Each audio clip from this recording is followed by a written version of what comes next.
Robert Westrop. I'm a professor of English and Literature and Language Arts Department. I'm your co-host for this evening, along with my colleague, Dr. Cheryl Williams-Jackson. A lot of people know that. First of all, I would like to thank the chair of the CEP for the film wing, and that's Jason Wallstatter, for his work in putting this on. Where are you, Jason? Jason's over here.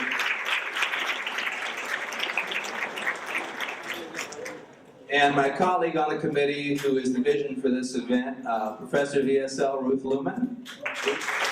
Ruth's always shy. And also our panelists. So I'll talk to you about the structure of the evening, and then I'll introduce our panelists to you. So the film, as you know, is CNN's Black in America. Black and Blue, it's a part of the Black in America series. The film itself is about 45 minutes running in length, and we'll start it shortly. After the film, we are going to have our speakers talk to you for roughly 5 to 10 minutes each. And after they have spoken, or during the time that they're speaking, the members of the Black Student Union, and I can't forget them. Thank you guys so much for hosting tonight.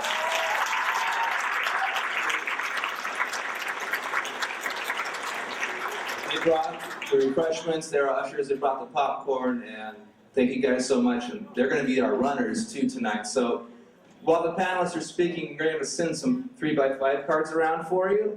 And if you have any questions for our panelists, direct it to the specific panelist, and they will grab them and give them to Cheryl and me, and we will in turn give the questions to the panelists to answer for you.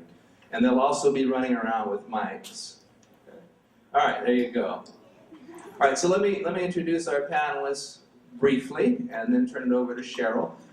So to my right, over here, 34 years of service in law enforcement. Beginning, is this correct, in South Central Los Angeles under Commissioner Daryl Gates? Is that correct? Yes. Okay. So it's our privilege to have with us Captain David Van Diemen from the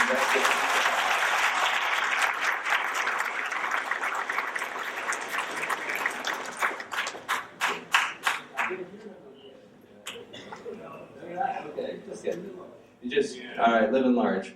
Our student presenter tonight, okay, here. This is James Shepard. James is going to give us a view into his personal experiences. Also to my right, Sheriff Adam Christensen.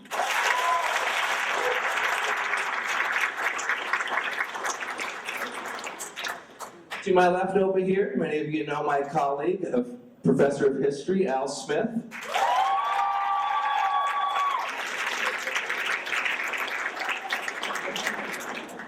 And finally, a guest, and I didn't know he'd be here tonight, but I'm so happy you're here, Mr. Johnson. This is the president of the Stanislaus County chapter of the NAACP. This is Mr. Craig Johnson.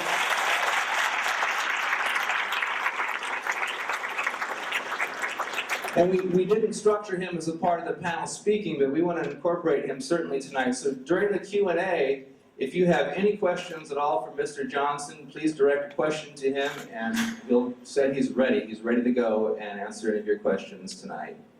Okay, at this point, before we start the film, I'd like to turn it over to my colleague, Cheryl. She has put this wonderful quote up here for you, and she might begin there. Yes, I am.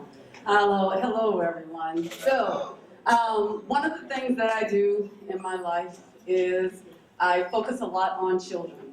Our children are our tomorrow, and so my goal has always been to try to find a way to build a better tomorrow for them. So when someone asked me to teach a class, I remember saying, who, me, the shyest person in the world? No way. So my way of getting over my shyness is that my passion is really huge when it comes to trying to create that world that I'm looking for my children. I now have grandchildren, and so I have a son who's a grandchild and a granddaughter. And so I definitely, more than anything, my passion has grown. So this quote I use a lot in my classes. If we do not want to die together in war, we must learn to live together in peace. Tonight, what I see tonight as is that work toward peace. So many times we have groups come together. We try to talk about the different diversity topics that are out there. but the dialogue does not take place. My hopes is that we're right here, right now, and even with some of the other CEPs that we've had previously, the dialogue is taking place. So I would like to see tonight it continues. So I always think about a pool, and in that pool, everyone's knowledge, their experience, it all goes in that pool. Not one idea, not one reality is bigger or more important than another. So tonight what we're going to do is we're going to share this space, and we're going to learn this new skill that I learned. It's called listening. And we're going to listen to each other. So I always have to have an okay for you that will be how we will have tonight to go, that we're going to listen to each other's reality and different perspectives. Are we in agreement to do that tonight?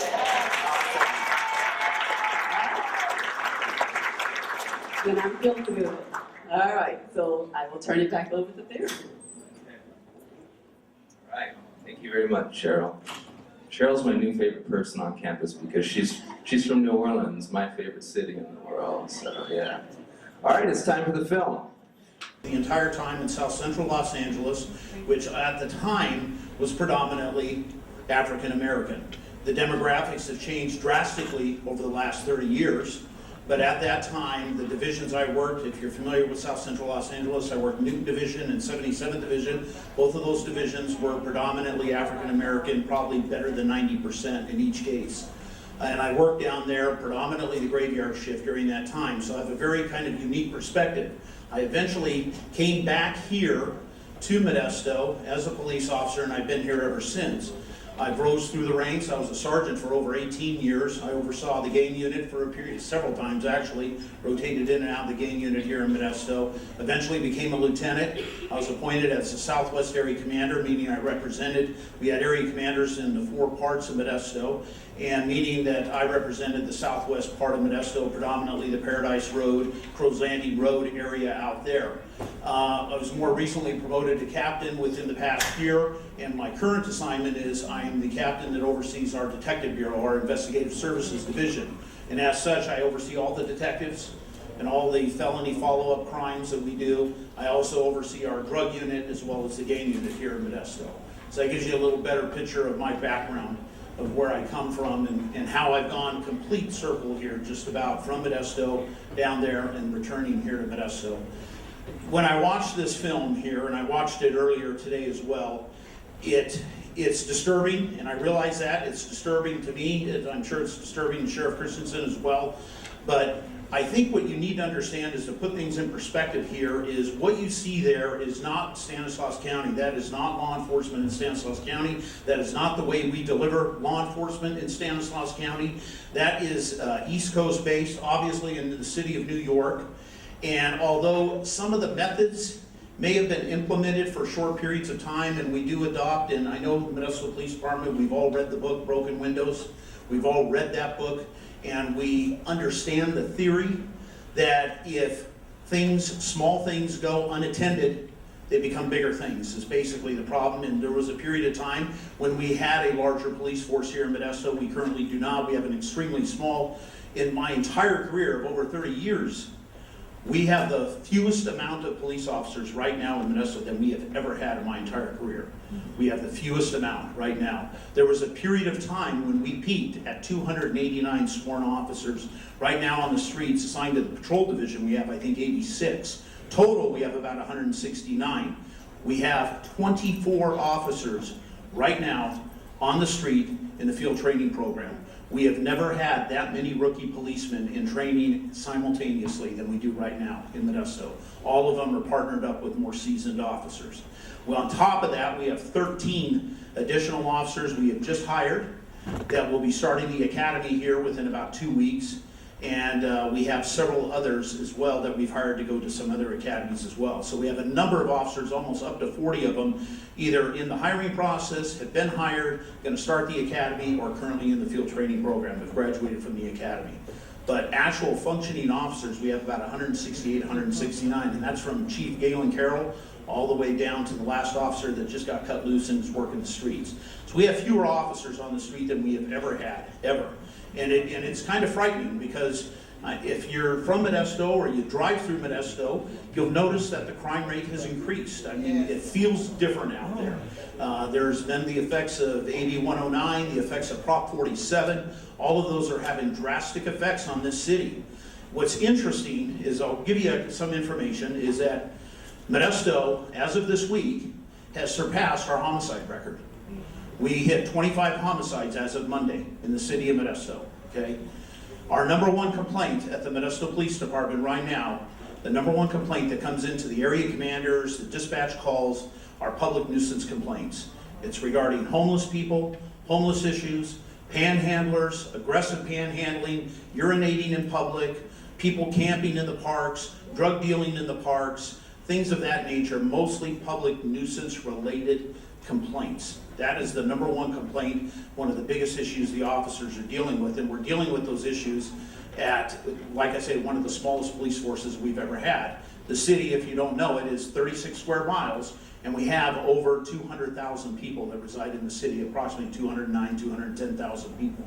So, but at the same time, to put things in perspective, we just had 25 homicides in this city. In 2012, we had 24 homicides. We just surpassed that Monday. So it's concerning to us. I'm sure it's concerning to you as well.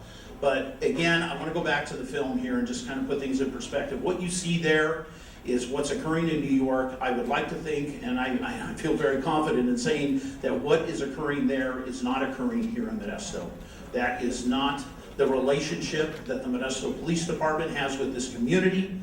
I think that the officers in this community, and I believe the command staff and Chief Carroll, have done an incredible job of reaching out to this community and trying to connect with this community. Mr. Frank Johnson here, who is the NAAC president, the chief has an open door policy with Mr. Johnson. Mr. Johnson receives complaints, rumors, innuendo. He has the ability to walk or call Chief Carroll at any time and run those complaints down and look into those issues. And that has occurred. And maybe you can address that one issue that occurred on Carver Road that happened. On top of that, the chief has organized what he calls the Police Clergy Council. The Police Clergy Council, and I see Darius is here from the Police Clergy Council, and he meets on a monthly basis with the council. The council is, they're the ears to the ground. They're out there. They're amongst what's going on in the community, and they're able to bring issues and concerns directly to the chief and the command staff on a monthly basis. Open door, nothing off the table. The chief divulges as much as he can, except for those items that have to remain confidential, but he divulges as much as he can to them. If they hear rumors or concerns in the neighborhood, complaints about police actions, he's able to basically chase those things down and deliver it to the council and have those conversations and have very candid conversations with them. So I would like to think, like I say, we would like to improve, definitely like to improve our relationship, but we know we can be better. It's a difficult job when we have so few officers to be driving by at 35 miles an hour, going from call to call to call, but that is the reality out there. Those officers are going from call to call to call to call. Every time I walk into the watch commander's office, there's a large screen there that has calls holding. Generally speaking, there's a minimum of 8 to 9, frequently up to 20 to 25 calls in the holding pattern that are holding. These are calls for service from citizens waiting for police services. And we have nobody available in the city to respond to them right now. I would imagine if I called the watch commander right now, right this moment, and asked how many calls are holding, I would guess that it's somewhere between 15 to 20 calls holding. That is not counting the calls that the officers are on scene at right now. But again, I think we have a fairly open door policy. Our department has obviously an internal affairs investigation. The other thing that our department has implemented that I think is fairly significant, because it's the talk of everything in light of what has occurred in law enforcement in the past year across this country, but our department is probably the largest agency in California that implemented the video cameras. All of our officers carry video cameras and have for over 3 years, all of them. And virtually every single contact is videotaped. Every single contact with a municipal police officer, you are probably on camera. It is being videotaped and maintained. And we have been doing that for over 3 years. Now, I know that's what everybody is going to. A lot of agencies are just now looking into it, researching it, implementing it, but we've been doing it for over 3 years.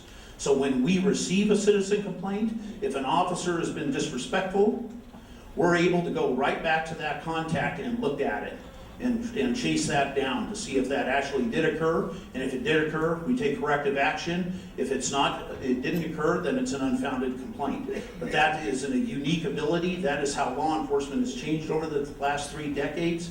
It's incredible that now everywhere you go, the officers are recording just about virtually every contact. Not every single contact. You flag an officer down and you ask them, where's McHenry Avenue? It's probably not going to be recorded. But virtually every enforcement contact, every call for service, anything like that is being recorded at all times. So I probably have spoken over my limit, so I'll pass the mic off. I want to say I didn't sign up to do this. I was asked to do this, so I'm extremely nervous, so I might get a little tongue-tied or whatnot, so just work with me. Basically, I guess I'm going to talk about a couple things in the movie, and then share some of my experiences, and then also give some ideas about helping officers and communities come together and whatnot. Okay, so basically, in the movie, first off, I noticed how the officer, the black officer, I'll be saying black instead of African American, and I'll be saying white instead of Caucasian. But anyway, the black officer, he said something about how he pulled them over, or he pulls them over, whatever, and he might not catch them at that time, but they are criminals. I don't know if you guys remember that. Okay. Well, the thing is, when you stereotype people, this is just my opinion, everybody has opinions, but anyway, when you stereotype certain crowds, then of course you're going to find more criminals and you're going to find more arrests in that crowd. I mean, I'm sure there's just as many white people that's carrying weed or guns or whatever. Yeah, more. So they're not getting stereotyped, that's why they're not caught and they're not these criminals. But so that was one thing I wanted to bring to you guys' attention. And then another thing, how one of the young men said it messes with you, all the harassment, whatever, messes with you psychologically. And I could vouch for that, and when I share some of my experiences, stuff that stuck with me. I got off track. But I'm 38 years old. A lot of my experiences were when I was 18, so we're looking at 20 years ago, and they still stuck in my head and whatnot. So that's just, I was born here, I lived here all my life. So that's just give you a little bit about myself. Never been convicted of nothing, anything like that, whatnot. So the messes with you psychologically, yes it does. Now, one of the black guys in the movie, he said, not the officer, but just a guy on the street, he said, the officers are not from the community. That's kind of important too, because if you're not from that community, it's kind of hard to understand if you haven't been through certain things and whatnot, how to interact with people. Now, the white officer followed up after the black guy, and he says he understands. My thing is, that's kind of like me. He might have a slight understanding, but you don't fully understand. Just like I won't understand what it is to be an officer. I won't understand what it is to be a veteran in the war, because I haven't been there. So I can kind of understand, but I won't never fully understand. So I want you guys to, take note of that. Also, talked about how rookies made majority of the unjustified stops, and I'll be talking about that later when I give some ideas and suggestions on how to help the relationship. Now, the kid with the sign, if you guys saw that, it said, I wanted to be a cop until I saw him kill Eric Garner. I think that's sad, and a lot of these officers don't realize, and not these guys in particular, I'm not nothing against these guys, but a lot of these officers, they don't realize, the stuff they do, and the youth see it, it follows the youth, and they grow up hating, disliking the police officers too. It's something they should be aware of, the officers should be aware of. Then the other young man who was stopped, he says 100 times, even if it wasn't 100, let's say it was 80, let's say it was 50, that's still too many times to fit the description. And he's a college student, he's trying to do what's right, you know? So I didn't like that. And I fit the description too, and I'll tell you about that later. So that's why I kind of could understand that guy. So now I guess I'm on to my experiences. Okay, like I say, most of my experiences were when I was 18 to 20. You know, when you're young, you drive around, you know, you and your friends, whatnot.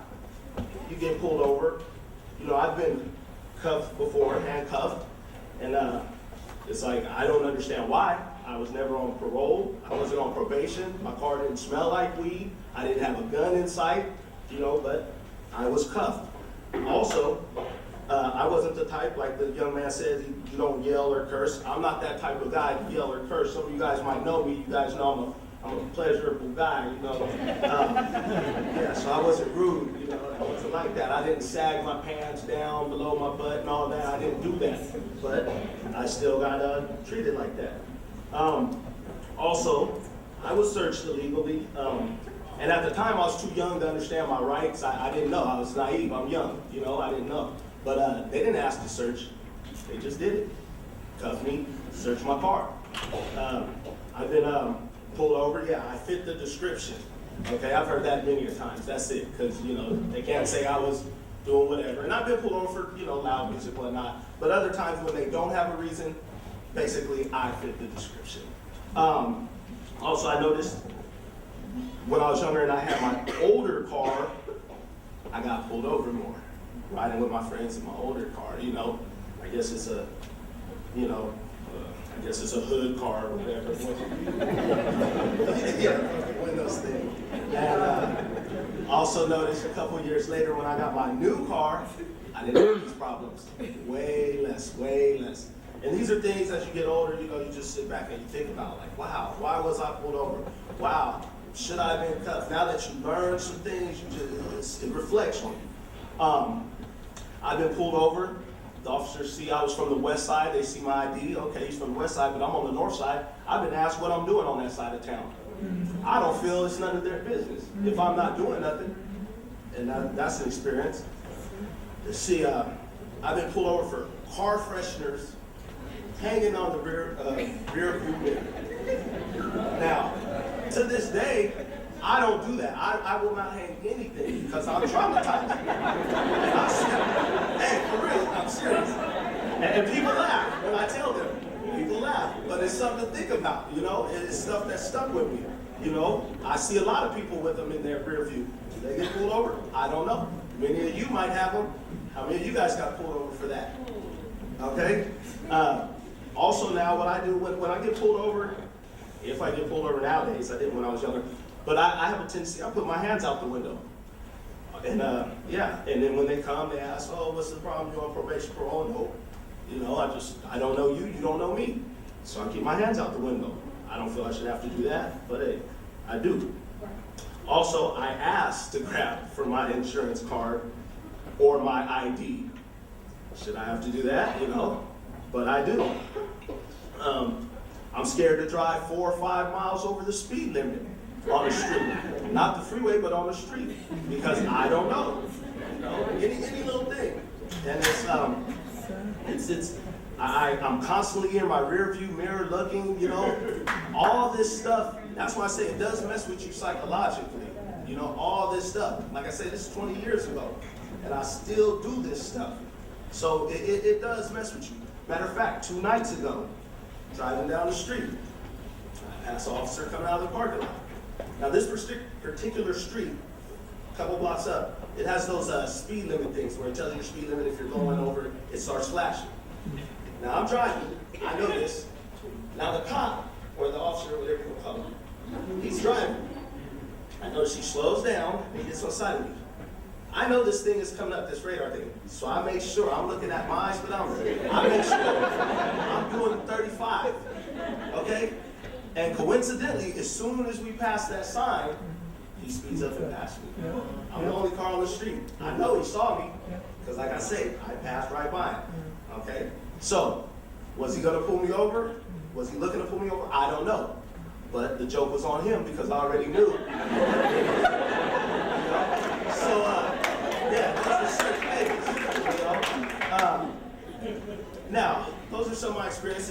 other experiences, but I'm on a time limit. I don't know how much time I'm taking. Excuse me? Oh, okay. So now on to my ideas. You know, for a better, what would you call it? Yeah, better relationship. Okay. When I used to get in trouble or pulled over, harassed, and I felt I was harassed, you know, people would say, "Oh, go file a police report." Okay, so I did that. I never heard anything back. No follow-up, anything. And when that happens, it makes you, you know, lose trust. It makes you feel powerless.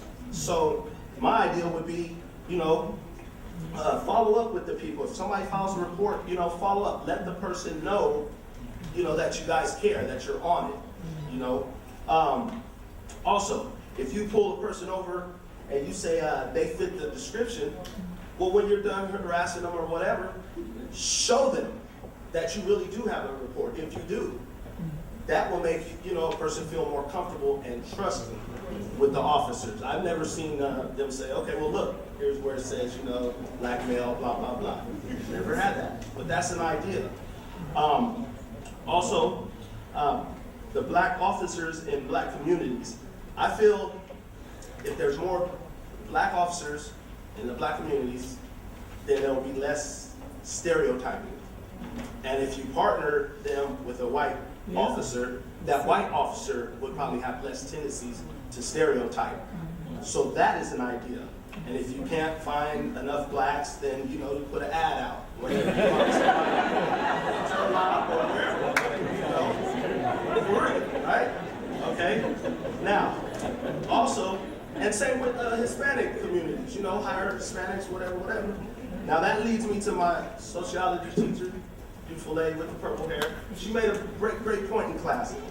She says, if you have a city or a town, and say that town has 6% black people, that means in, I can't word it as great as her, but anyway, that means in every workforce, you should have that percentage of people representing that workforce. So for instance, with the police department, they should have, if Modesto has 6% black, they should have 6% blacks working. Same with MJC teachers, they should have 6% black. Same with Hispanics, they should have 6%.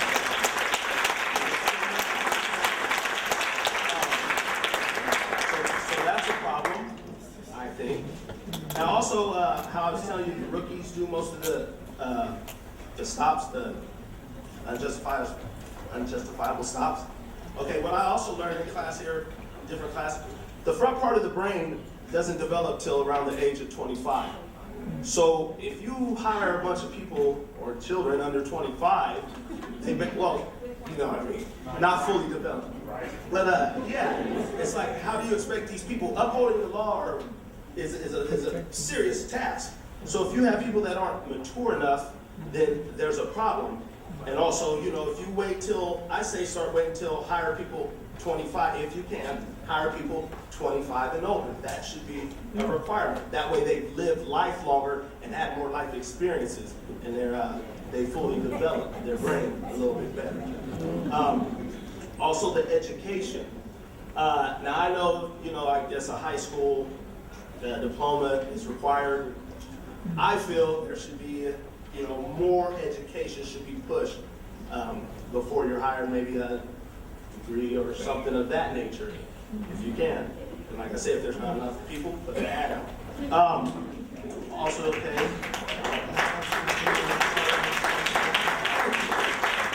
And also, one thing I think they need to stress in the academy, you know, these people didn't ask to live in the areas they live. You know, it's just the life, the hand you're dealt, you know, due to your parents. Just like I didn't ask to be black, I didn't ask to be male, I didn't ask to be born into that stuff. I asked to be black and I got my wish, thank you. Actually, I asked to be. I'm not saying it's bad, I'm just saying we didn't Yeah, ask I for it, understand, so. but I asked and I got my wish, thank you so much. Okay, well, you're very welcome. But yeah, so they need to realize, you know, stress the importance that, you know, we didn't ask to be put in this situation. I didn't ask to have an old car for my first car, a Mercedes would have been nice, but I didn't get that. So the thing is, they need to realize that. And like I said, not everybody that lives in the hood is a criminal. It's just, that's just where they live. So that's pretty much all I have to say. Thank you.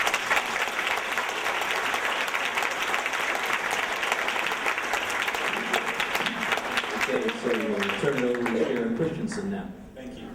So I think this is a tremendous opportunity to listen to each other, and I like that. Thank you, Professor. And James, stancounty.com, job opportunities, deputy sheriff, I'm hiring, so. And,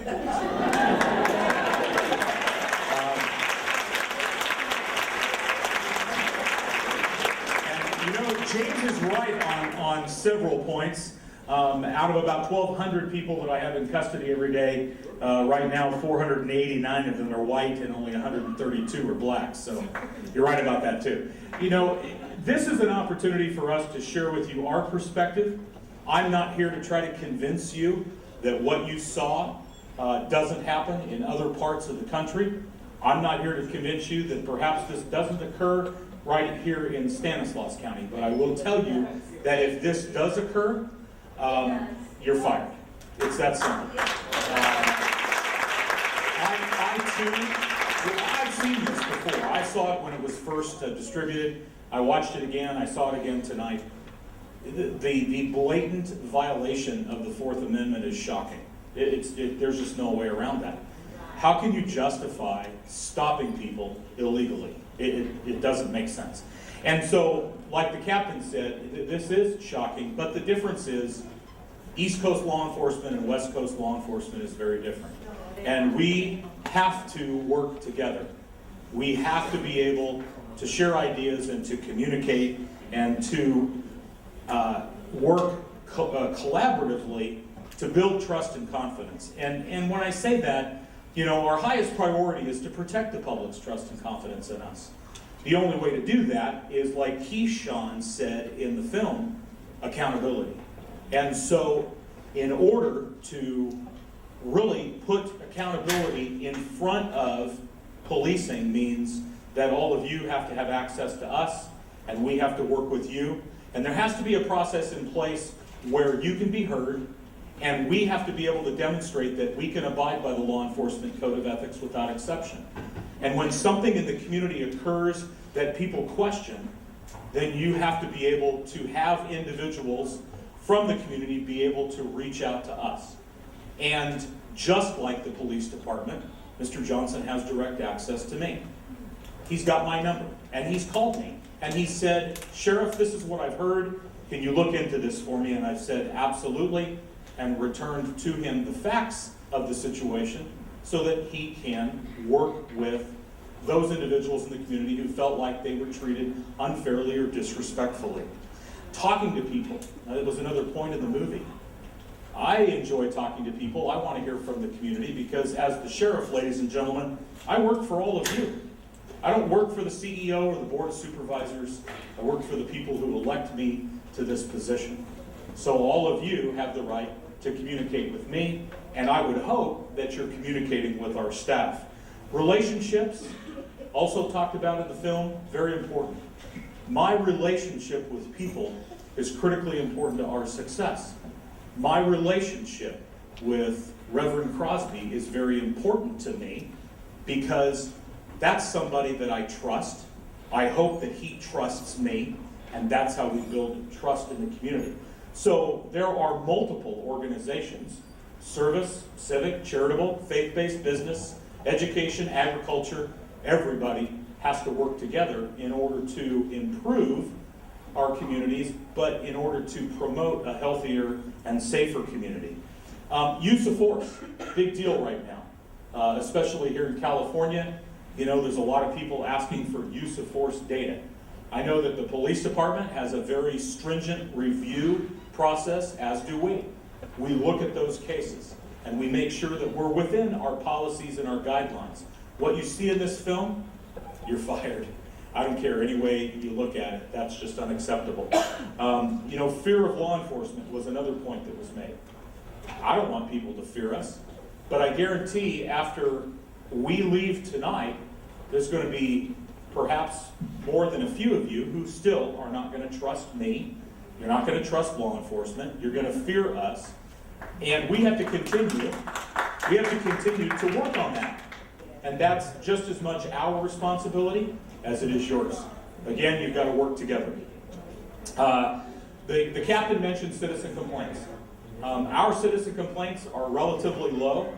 We have less than a dozen every year, but we investigate them very aggressively, and we do follow up with people, as James mentioned, because we want you to know the outcome.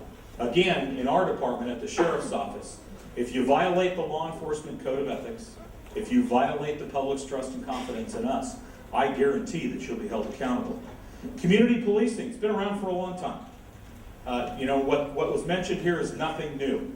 The Sheriff's Office is engaged in community policing for as far back as I can remember. When I was a deputy sheriff, we had community deputies and we had teams that would go out and talk to people and work on what we call problem-oriented policing, where there's a problem, maybe it's a drug house or some quality of life issue, and you go out and you build those partnerships and relationships and you work together with the community to help abate that problem. So, the idea of helping people through policing is not new here in Stanislaus County. Finally, I would close with this. We exist to serve and protect the people. Now, again, what you see is not necessarily what's happening in our area or in West Coast law enforcement, and here's the difference, okay? Out here, we have a Peace Officer Standards and Training Post, a statewide regulatory authority that sets the standards, the selection standards, the hiring standards, and the training standards for peace officers. We're all human, we make mistakes, but we set those standards very high. We set those standards as high as they are to protect the public's trust and confidence in us. And along with that comes psychological evaluations, because we are looking for predisposition to prejudice and bias. We are looking for a very set of specific abilities, characteristics, qualities, and attributes to serve in public safety. So we have to be able to find young men and women, and by the way, it's not an age discrimination thing. You can be as old as you want and join up. But we're looking for young people who want to serve their community. I've asked the Modesto Police Department's Clergy Council to help me recruit young people from minority communities. I've asked my deputy sheriffs, and they represent Latino, African American, they represent the Hmong community. I've asked them, go and recruit from your community, help me find more young people that can come back and serve in their communities. So again, we're here tonight to answer your questions. We're here tonight to try to foster and promote a better understanding of working together and listening to each other. And hopefully we gain a little credibility and trust tonight. If we don't, that's okay too, I understand. But I think that you're also going to hear from others that will validate what the captain and I have shared about our current relationship, our respective agencies' relationship right now in the community here in Stanislaus County. Hey guys, how you doing? Most of you know I don't really need this, but I'm going to use it tonight anyway. I've been talking since 7 this morning, you know what I'm saying? And I've been here since 7:30 this morning, so whatever. Most of you guys know me as an instructor, as a person on campus, so forth and so on. Some of you guys have heard stuff about me, but let me give you a little bit more background about why I'm here right now. I was raised in Oakland in the 60s. I was a junior Black Panther. And if you don't remember what they were, it was called the Black Panther Party of Self-Defense. And in those days, long time ago, we were defending ourselves against the local police. Okay? Now that's my background in history, and that's why I come to this panel right now with a certain passion, if you will. That meant I grew up learning to distrust the police. That makes sense? Yes. And it took me a long time to begin trusting again. And this is in keeping with the fact that I have an uncle who spent 30 years in the force in Fresno. I have a dad who spent 36 years in the military. I would have gone either of those directions myself had it not been for my experience in Oakland. You feel me? So when I saw the kid hold up the sign, I felt that. Okay? Now, I frequently miss lunch, as you guys know. I missed dinner tonight as well. I spent my dinner break talking to my son, trying to get him to come here tonight. He's 20 years old. And when I saw Keyshawn, I teared up. Because my son now is going down that path. He thinks that nothing can change. He thinks that whenever anyone sees him, they see suspect. And he was taught that by being stopped over and over again in this town. He's had no arrests. He's had a couple of tickets. He's a young kid who drives a little too fast. You know what I'm saying? And now he's going down that very same road, and I spent my entire hour and a half dinner break trying to convince him that there's a future in his community. That hurts. So that's me. Looking at the film, I'm not going to hash back the film that much because it speaks for itself, but I'm going to talk about a couple of points that relate directly to our own community. One is this.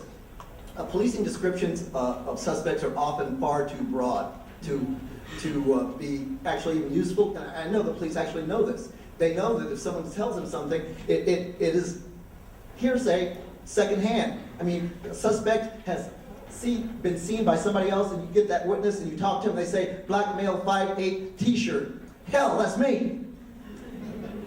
It fits half the black men in this room. And so if you stop half the black men in this room, you're wasting valuable police time too, much less anything else.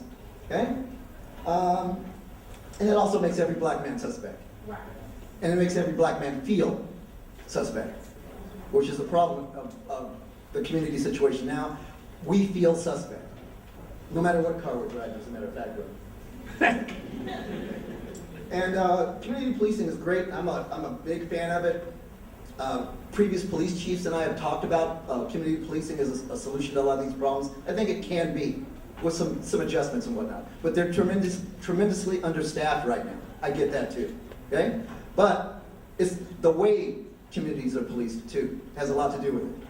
A lot of times black and brown communities are policed for arrests, and white communities are policed to protect. And we feel that. We feel that. The broken windows concept, as James was talking about a bit too, it pretty much makes the assumption that all poor neighborhoods are criminal, and the people in them are suspect. And so those are some aspects I saw in the film that relate, to us right here, right now, that we can look at and look at to bring the community together. That's me. Thank you.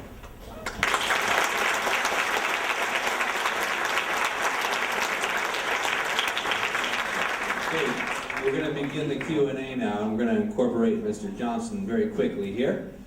So I'm actually going to frame a question for you based on what Mr. Van Diemen said. He said that you've been working with him on an issue on Carpenter Road, so that's a good segue for us to talk about your involvement with our local authorities. First, let's understand that history. Before I can go to Carpenter Road, let's understand that it was legal to hang a black man and woman and child. It was legal to keep them out of the restaurants. It was legal to keep them out of school. Yes. It was legal with the justice system and its all-white juries. Times have changed. Look where you are. Can we continue to march or fight? The NAACP was in the church. It came out of the church. The Black Panthers said enough is enough, but we united. Change has taken place. Technology now is also a good thing. It's also a bad thing, because it separates community from the officer. He doesn't have to talk to you as much. He can sit in his car, bring your picture up, and I know him, but he doesn't know him because he's not communicating. We got a phone call from a citizen to the office. They have beaten up a black man, kicked him, blood all over the place. Beat him with a baton. Do you have video? No. But if you come to the scene, I'll show you. We went to the scene. We didn't waste time. Big pool of blood. I'm ready to light him up. I called Chief Carroll. He says, oh, come to my office. I come to the office, takes me in a room with his commander. He says, bring up the video. The gentleman took off running from the police and ran into a bar and knocked his feet higher than his own height and landed on the ground. Pulled out a pipe, for some strange reason, smacked it on the ground and cut his hand. The officers were never there. They weren't even close to him. They were filming the whole thing.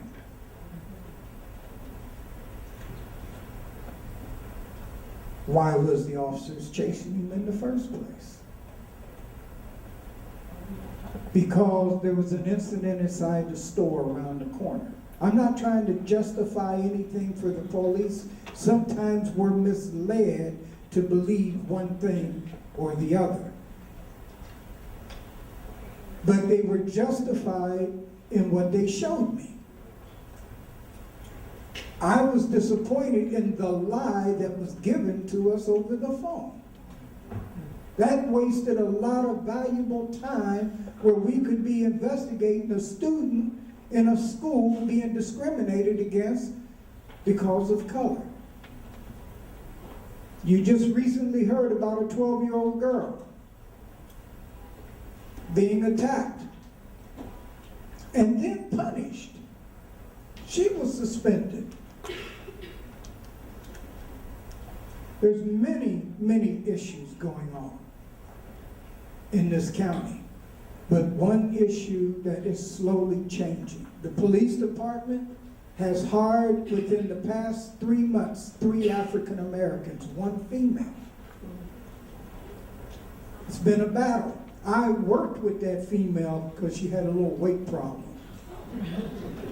Right here on this campus, out there running in laps with ankle weights on.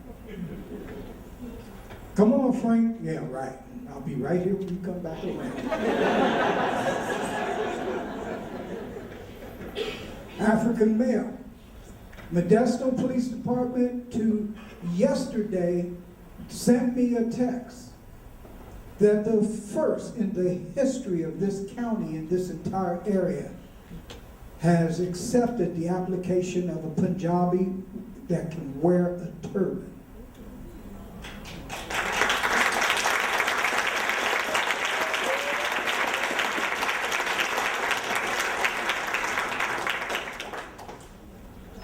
Birgit Flaniker 6 years ago, how many know about the justice system in Modesto, Stanislaus County? It was no joke.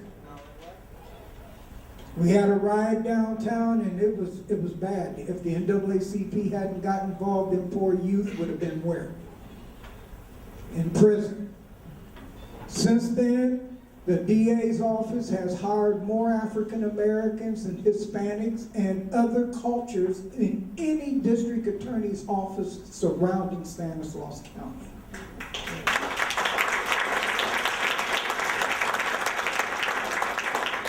The DA's office also broke the glass ceiling. More women up there than men.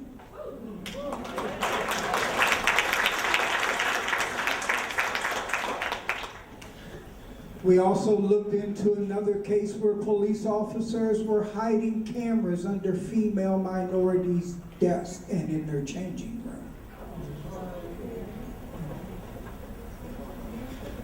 When the call came out, I went to the council and said there's a rumor. It made national news. Those officers were fired.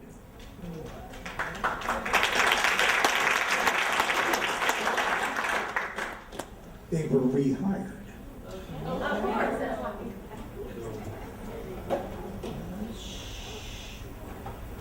I put a call out to the communities, black and brown, Asian, Punjabi, every community received a call.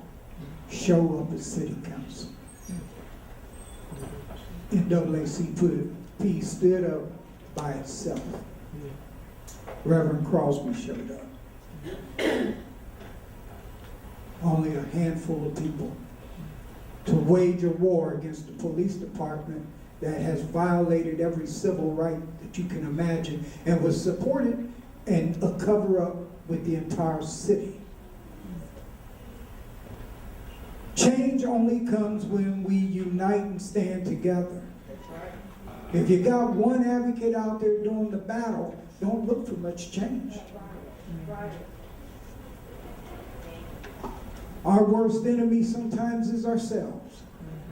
Don't let fear take away who you are, where you come from, what you do, and the struggle of those that have died to put us in the position that we are in today.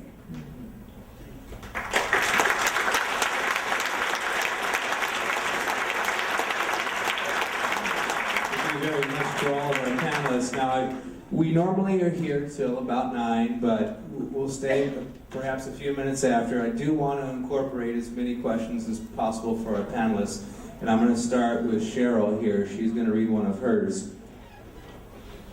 Okay, and there are a lot of questions, so I'm going to start with one. Can you provide evidence to support your claim that racial profiling isn't an issue in Stanislaus County? There isn't a name attached to this one, so I will pass that on to our law enforcement guests. The racial profiling is illegal, and if it occurs and we find out about it, same action is taken. You're held accountable, and I'll terminate you. The only thing I could add to that is that I even brought it with me here today. In preparation is that we do have a written policy. Our department has a written policy on racial or bias profiling right here. And this is our department's policy. If you want to read it or want to see it, feel free to come up afterwards. I've highlighted some of the sections. And we have the same policy, so it's available, it's up on our website, or we'll send it to you. Policy is paper. You're right, policy is paper. What about the execution of that policy? Again, if we find that someone has violated our policy, you're fired. Okay, with that, I'll follow another question. You say you would fire immediately for this behavior. How many have been prosecuted to the full extent, not just fired or leave without pay? For what? For exactly what you just finished talking Racial about. profiling? Yeah, or any of the above. We've never had a case where we've investigated anybody who has sustained complaint against them for racial profiling. As a family, we decided to move out of Modesto. A part of our decision was based on a number of experiences. This included the number of times my husband was stopped by the police while taking his daily jog. It became an issue. Are stops such as these documented and tracked? What do you suggest, for both of our officers, I suppose, a citizen do when experiences such as these interrupt their lives? Just about everything a police officer does is documented. It's logged into a computer. It's logged into a computer, and like I said, for over the last 3 years here, we videotape just about every single contact we have. What was the next part of the question? I know there are several parts. What do you think a citizen should do when this affects a citizen's life? If the person feels like they've been profiled and the policy's been violated, then they should come to the Modesto Police Department and file a citizen complaint, and it will be investigated. I worked with them. We filed 51 years, and not one of them was sustained. About 30 with MPD and 20 with Sheriff's Department, and not one was ever sustained. Thank you so much.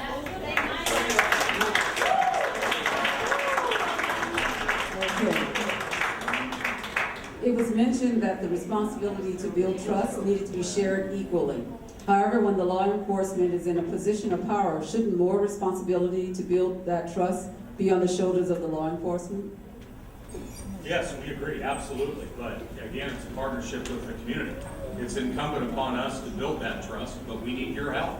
And again, if you think that something has occurred where the end result isn't what you thought it was going to be, or perhaps you've gotten bad information, we're more than happy to take care of it. Absolutely, contact me. We'll give you the facts of whatever case has occurred, including what Mr. Mataka refers to. We'll give you the numbers, we'll give you the facts. Okay, I have another question here, but before I ask it, I actually want to refer to something I learned in a panel pre-briefing with Captain Van Diemen about community outreach. You said you're doing something right now that's very successful. It's called Coffee with the Cops, right? And you do this several times a year, and you've got one coming up in November on Yosemite. Is that correct? Can you mention that to us, please? I did. Yeah, we do have a program we call Coffee with the Cops. A lot of agencies are doing this now. We've been doing it now for a couple of years. The Modesto is currently divided into 4 area commands. It's basically northeast, northwest, southeast, southwest. So in each area command has an area commander assigned to it, a lieutenant that's assigned and responsible for that area. And what we do, on average, about twice a year in each area command is try to have a Coffee with the Cops event. We just had one a couple of weeks ago over in the northeast. The next one is coming up in November here, and it occurs in the southeast area command, which is over on Yosemite Boulevard area, and it's at the Starbucks, I believe, located on Yosemite near McClure. And then there's an event scheduled for southwest Modesto and then northwest Modesto later on in the year. And all those events can be found at Modesto PD Facebook page. Look at the Facebook page, and all the dates are on there as well. So if you're interested in attending one of those events, the thing about these events is that there's no agenda. There's absolutely no agenda. It literally is walk into Starbucks, and there will be an array of officers, from perhaps even the chief to captains to lieutenants to patrol officers to traffic officers. You have an issue in your neighborhood, you have a traffic problem in your neighborhood, you want to come and talk to them, you want to come talk to a commander, you have a complaint about police activity, anything along those lines. If we're unable, and it's not going to happen tonight, we're not going to be able to finish this conversation tonight. I mean, there's a lot of people here, it's already getting late. So if you want to continue this conversation on, I invite you to come with Coffee to the Cops and come and meet with us, and we'll continue this conversation there. All right, so I have a question here, thank you, from one of our professors, and I want to direct this to everybody on the panel. It's a general question, and I think even Al might want to tackle this one. So here it is. As a teacher, I understand how difficult it can be to adapt new policies and procedures and techniques to address new climates. It takes time, it takes money, and it takes buy-in. Do you see the winds changing in terms of changing policies, philosophies? And if so, how challenging is it going to be to effect this change in light of already strapped municipal budgets?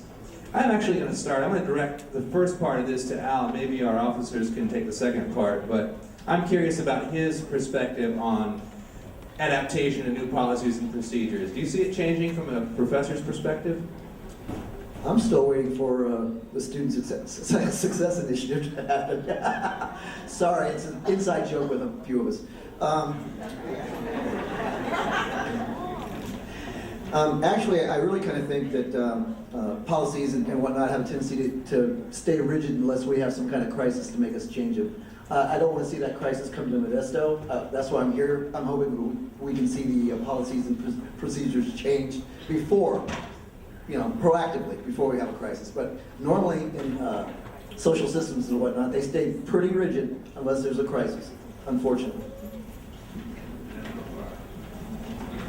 Our officers want to tack on to that. So the second part of that is, how challenging is it going to be to effect this change? You've touched on this already, but the end of the question was, in light of strapped municipal budgets, how much harder does that make it for you? Well, that's what I was trying to understand in the basis of the question, because adaptability, policy, procedure, guideline is not budget driven. So for example, mental health care, we've changed a variety of our policies and procedures with regard to how we help people with mental illness. We've added educational programs, a 40-hour local crisis intervention training program. We've changed our adaptability with respect to corrections in California. There's a big paradigm shift right now from, tough on crime, 3 strikes, lock them up, throw away the key, to more programmatic opportunities, educational, vocational, and rehabilitative. So we're pretty adaptable in trying to, provide a level of service that meets everybody's needs. A lot of the agency-specific policies, again, are available to the community. They're found online, and we're happy to share those specific to anything other than the two examples I've cited. Okay, so we still have time for a couple more questions, Mr. Johnson? You want to? Yeah, no, you went out very loud.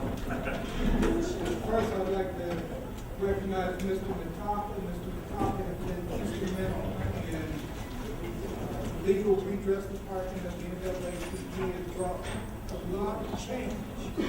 However,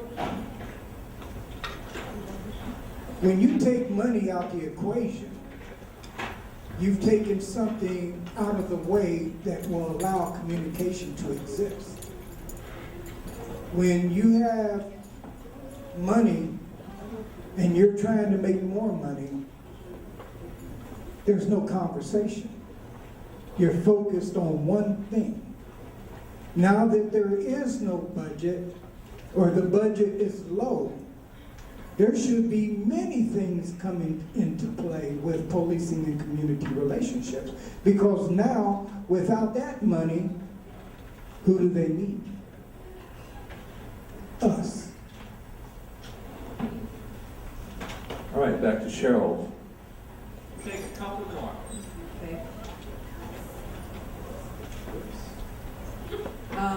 Your thoughts on how do we keep the people and the cops safe without taking away each party's power and rights? Let's start with the people's rights. You know, we live in a country that prides itself on the Bill of Rights, the Constitution. Our court system really establishes the rules of engagement for law enforcement. So again, let's go back to that Fourth Amendment issue. The Fourth Amendment was violated repeatedly by what you saw tonight. Yep. Violations of constitutional rights are simply unacceptable in law enforcement. So I think the people are well protected, but again, with respect to what we do, it's not about our rights. We should be putting everybody else's needs ahead of our own. But we have very specific guidelines, policies, procedures that we must follow as well. And that protects us and that protects you. So again, whether or not you believe it, you know, the best we can do is show you and hope that you're willing to believe it, or we're simply going to have to work harder to earn your trust.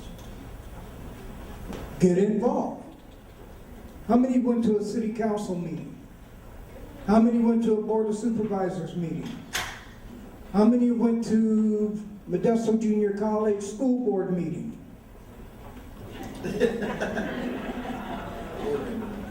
Besides a board member. Get involved. How can you make change and scream and holler when they're making change, when you have the authority and the right to enter a vote and stop any action that's taking place? So if you've only got one person in there saying, hey, I heard from the county that a community doesn't matter.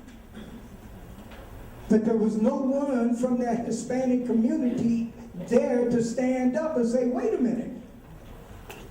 What do you mean we don't matter? Well, there's a financial situation and the community isn't financially beneficial to the county. Ooh. Get involved. You're students. You're the next leaders. Get involved. Take one more. I know it's time. Most of us were expecting to wrap up the evening. I'd appreciate it, though, if we could wait for just one more question and answer, and then we could dismiss together as a community, if possible, tonight.